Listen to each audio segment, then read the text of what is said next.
Dans la paracha de Shemot, la Torah nous raconte que Moshe Rabbeinu a été envoyé en Égypte pour délivrer le Ham Israël de ce long exil dont il a tant souffert.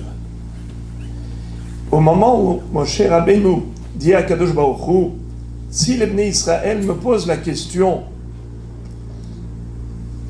Ma Shemo, Ma Omar Alehem, moi je vais leur dire, Elohe Avotechem Shelachani Alechem, le Dieu de vos pères m'a envoyé pour vous libérer, pour vous délivrer. Mais ils vont me poser la question, comment il s'appelle, le Dieu de nos pères? Qu'est-ce que je dois leur répondre? Akshbaru répond, Vayomer Elohim el Moshe, Ehyeh, Asher Ehyeh, Vayomer Kotomar libnei Israël, Ehyeh Shelachani Alechem. Tu vas leur dire, je serai celui qui sera. S'il faut traduire par, comme Rashi explique, Ehyeh, je serai avec eux dans cette douleur. Mais je serai avec eux dans d'autres exils. C'est-à-dire que Mitzrayim, c'est le premier exil d'Israël. Mais Israël va subir encore d'autres exils. Mais je serai toujours là avec eux. Je ne les abandonnerai jamais. D'ailleurs, comme dit le Passouk, on le répète tous les matins, Ve'av gamzot, be'yotam be'eretz oivehem, lo me'astim ve'lo ge'altim lechalotam la'afer beriti itam, ki ani Hashem Elohem. Même lorsqu'ils étaient dans le pays des ennemis, je ne les ai jamais abandonnés. J'ai toujours été avec eux. Et je serai toujours là. Immo anochi betzara. Je suis avec lui dans la douleur, dans la détresse. Rashi explique que, plutôt nous raconte que Moshe Rabbeinu va dire à Hachem, pourquoi devrais-je leur parler d'autres exils? Ils souffrent déjà assez au présent. Est-ce qu'il faut leur ajouter également la pensée des exils futurs? Alors je vous dis à Moshe, tu as raison. Ne parle pas des autres exils. C'est pour ça que le passouk se répète, Hachem répète, en disant Vayomer kotomar libnei Israël, Ehyeh shelachani alechem. La première fois, il a dit Ehyeh asher Ehyeh. La deuxième fois, il a dit que Ehyeh.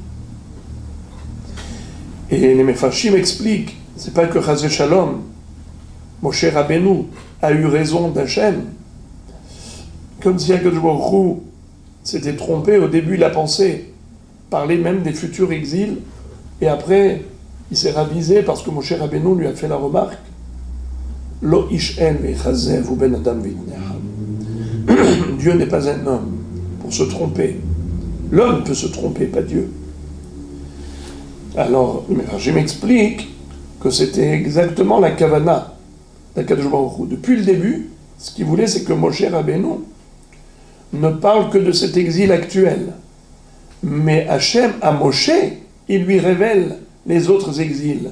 Et il lui dit, sache qu'ils auront encore d'autres souffrances, mais je serai toujours là pour les protéger, pour les sauver. Eh bien, ça c'est le pirouge de Rashi. Mais, en fait, ce nom-là, c'est un nom d'Akadosh Baruch Hu. Ehyeh. Car Akadosh Baruch Hu est éternel. Je serai toujours là. Mais la valeur numérique de Ehyeh, c'est 21. Dans les Téphilines, on a 21 fois le nom d'Hachem qui figure dans les Téphilines. Dans les Téphilines chez Liad. Et pareillement dans les Téphilines chez le Roche. 21 fois et 21 fois, ça fait 42. 42 fois le nom d'Hachem figure dans les Téphilines. Ehyeh, Asher, Ehyeh. Et ça correspond à quoi? Ça correspond au nom d'Hachem qui est composé de 42 lettres.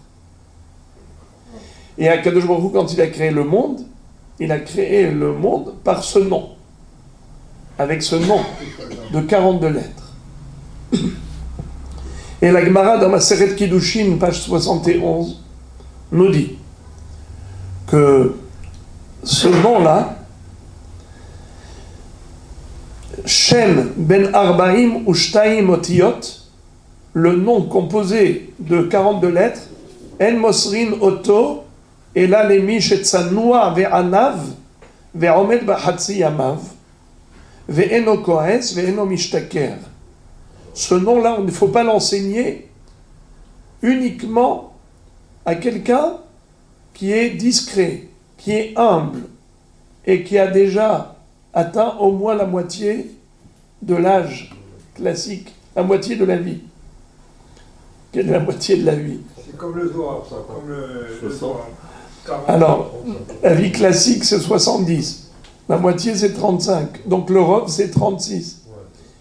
Mais, au Hachem, à Natania, minimum 120 ans. Et 3 mois. Ça fait 60 ans. Au Hachem, donc, en tout cas, on nous dit la moitié de la vie, c'est à ce moment-là qu'on sait que cet homme ne va pas fauter. Maron, s'il n'a pas fauté la moitié de sa vie, ça veut dire que déjà, il a atteint la majorité en pureté. On peut lui transmettre le nom d'Hachem.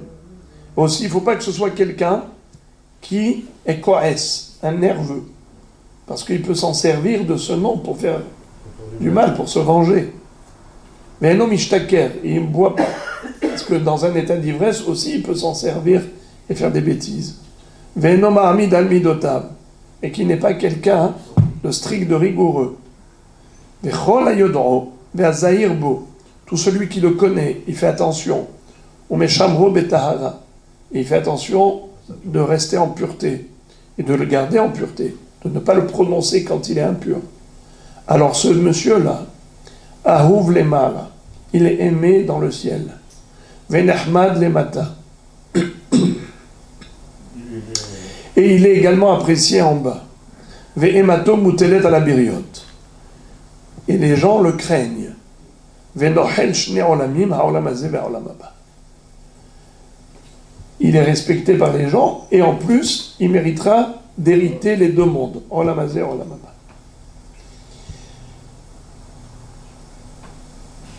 Ce nom-là de 42 lettres, on a dit, correspond aux 42 fois le nom d'Hachem qui figure dans les téphilines. La Gemara dit que quand on met les téphilines chez le Roche, eh bien, on est respecté par les nations. Les nations nous craignent et nous respectent quand on porte les téphilines chez le Roche.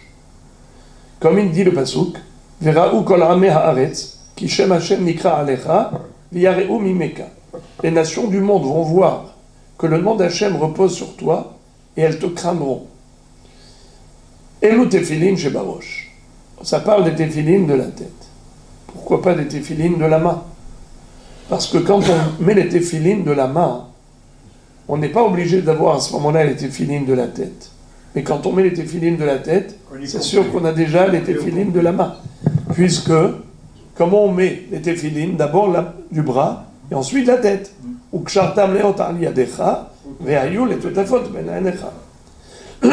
si tu as ceux de la tête, il y a forcément déjà ceux de la main. Mais quand tu as mis ceux de la main, tu n'as pas encore mis ceux de la tête. Alors ce qui fait que, quand tu as les téphilines chez le Roche, il y a combien de fois le nom d'Hachem sur toi? 42. Ehyeh, Asher Ehyeh. À ce moment-là, tu as sur toi les 42 noms d'Hachem qui correspondent aux 42 lettres du nom avec lequel Dieu a créé le monde. Combien de fois combien de mots il y a dans Anna Bechoach?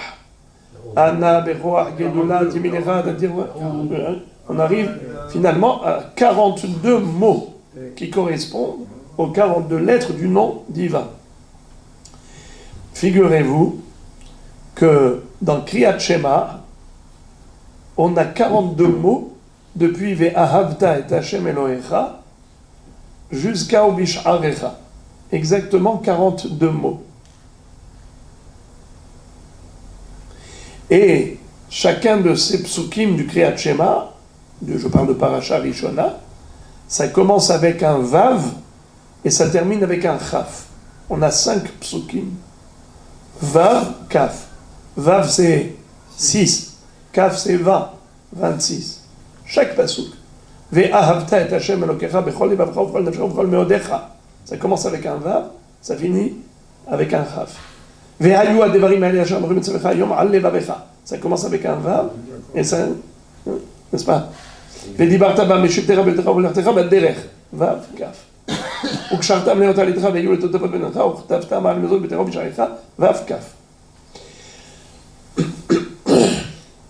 Le nom d'Hachem qui figure dans les Téphilines 21 fois dans Yad et 21 fois dans Rosh, ça correspond au fait que Akadosh Baruch Hu nous protège de 2 façons. Il nous protège comme Tfilin Shel Yad, il nous protège comme Tfilin Shel Rosh. Tfilin Shel Yad, personne ne voit les Tfilin de la main. Tout le monde voit les Tfilin de la tête.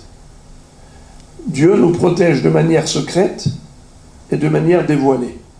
Parfois, il nous fait des miracles flagrants, parfois, il nous fait que des miracles cachés. Mais si on a survécu à toutes les tentatives de nos ennemis de nous éliminer, c'est parce que Kadosh Baruch Hu, il nous protège tout le temps, de manière flagrante ou de manière cachée, toujours. Alors, la Gemara raconte qu'il y avait une fois un Rav, il s'appelait Rabbi Yoshua ben Hanania. Il était supra-intelligent, pas seulement en matière de Torah, mais dans toutes les sciences. L'empereur l'invitait souvent pour des colloques, pour des débats avec les philosophes d'Athènes, les sages d'Athènes. Et il devait débattre au palais royal devant le roi. Et qu'est-ce qui s'est passé? Un jour, il y a quelqu'un qui a défié Rabbi Yoshua ben Hanania. Il a dit au roi, je voudrais débattre avec lui, mais dans un langage de signes, pas avec des paroles. Alors il lui a dit, Rabbi Yoshua ben Hanania, tu es d'accord? Il a dit d'accord. Ce rachat là, c'était un mine. Il fait à Rabbi Yoshua ben Hanania, il fait comme ça. Il tourne sa tête. Rabbi Yoshua ben Hanania, il lève son bras. Alors, le roi appelle Rabbi Yoshua ben Hanania et lui dit, c'est quoi ces signes-là bizarres?